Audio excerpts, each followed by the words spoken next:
And we're back. So we are still talking about payments and uploading our pay log. So I'm going to show you how we get the rest of that done. Okay. So I'm sharing my screen.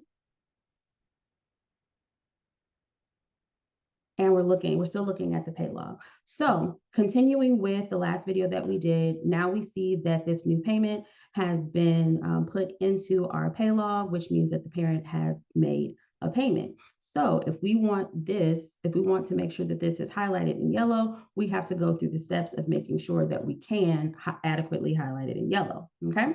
So for $35, we're going to go into that dancer's account. We're going to log into Jackrabbit and find this dancer's account.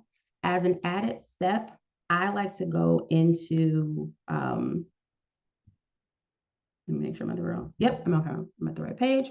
Okay, for this added step, I like to look in the transactions tab and paying attention to this, this color-coded legend right here. So these cells highlighted in pink means that these fees over here have not been paid. Okay, so when we want to add a parent's payment to the dancer's account in Jackrabbit, we click make sale / post fees. Oh no, sorry, that's the wrong one. We click payment / credit, just kidding. And then this new screen should pop up for us. Okay. So I'm going to, today they paid the amount today. So we're going to leave that the date as it is, or if you need to, you can click this calendar icon and you're able to choose the date that the parent submitted that payment. It is a payment for the transaction type and the method. So same thing. If the parent made a PayPal payment, we're going to call it credit card because Jackrabbit does not have a PayPal option. And we know, same thing as with the pay log, if it's credit card, then we automatically know that it is PayPal. So we're going to pick credit card. Okay. It's also helpful to put a note. So again, because we're sharing these documents, other people have login information to Jackrabbit. So if they're looking at this dancer's account, they know exactly what the payment is going to be applied to. Okay. So we'll call this tuition. That's about the right? Yes.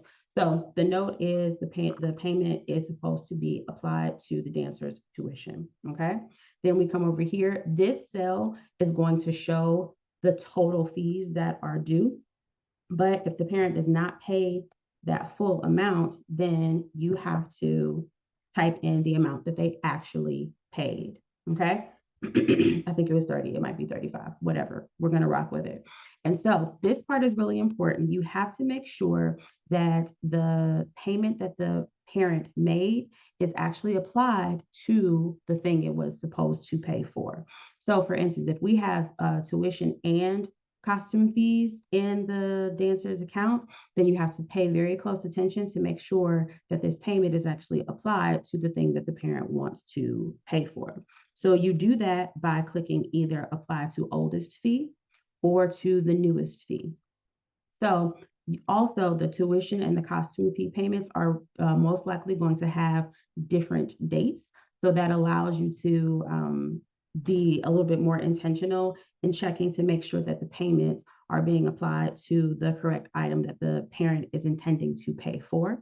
So like I said in the notes, they are paying tuition. So we're just going to apply to the oldest fees first. And as you can see, these amounts, these used to be blank, and now this one is populated to the amount that we said that the parent is paying, okay? And you see that it gets applied to that, okay? So we're gonna click Save Payment, and then when we go back to the dancer's transaction history, you will see some new colors popping up, as we love colors around here, okay? So that means that the payment has been applied.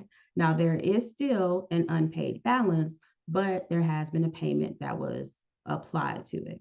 So if it were a full payment, let's go back and change that amount so that you can see. So to do that, and this is also a good way to see if you made a mistake, you need to unlink the fees and click OK.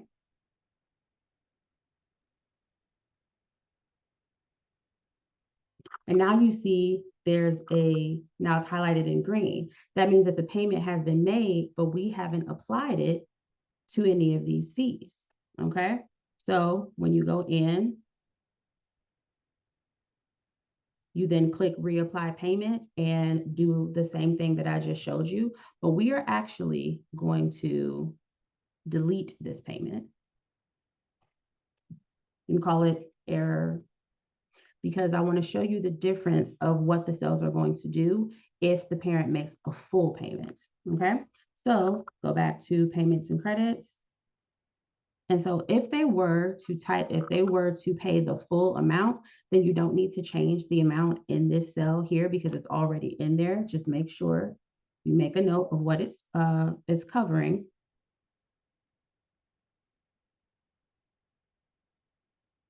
Okay, so I just wanted to make sure we were on the right page so you can see what I'm doing.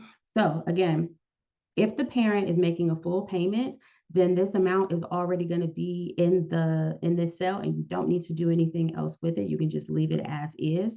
Make sure that you add the tuition note, or if it's for costume fees, whatever it's intending to pay.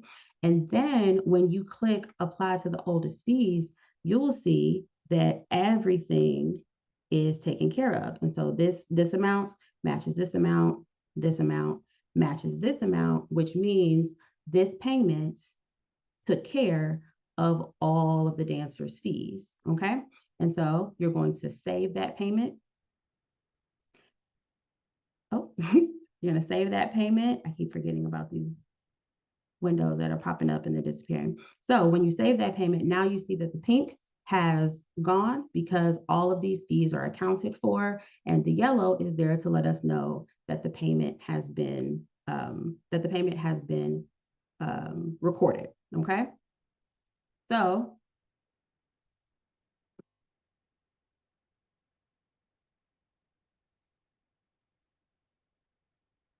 for instance, now had we stayed with the $35 payment, you would see the $69 balance and they would still have that. But because the parent actually paid in full, now there's no balance. And in addition to that, we can now highlight in yellow because we have applied that payment to the dancer's account in Jackrabbit. So that's how we do that.